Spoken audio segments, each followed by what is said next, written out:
সহিহ বুখারীর বর্ণনা 1909 নম্বর হাদিস। এই হাদিসের মধ্যে আসছে রাসূলুল্লাহ সাল্লাল্লাহু আলাইহি ওয়াসাল্লাম বলেন, সুমু লিরুয়াতিহি ওয়া আফতিরু লিরুয়াতিহি।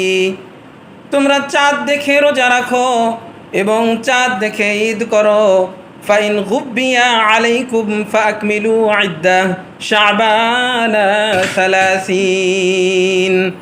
আকাশ যদি মেঘে আচ্ছন্ন থাকে তাহলে তোমরা শাবান মাসকে 30 দিনে পুরা করো, তারপর তোমরা রোজা রাখো। চাঁদ দেখার পর দোয়া পড়া। তিরমিজি শরীফের হাদিস 3451 নম্বর হাদিস।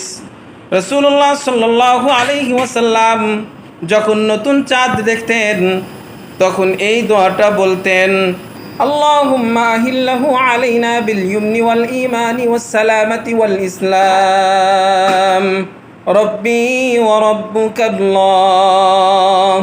হে আল্লাহ, আমাদের উপরে এই চাঁদ উদিত করো বরকত ও ঈমানের সাথে, শান্তি ও ইসলামের সাথে। হে চাঁদ, আমার এবং তোমার রব আল্লাহ। আল্লাহ তাআলা আমাদেরকে হাদিস দুটির উপর সঠিকভাবে আমল করার তৌফিক দান করুন। আমিন।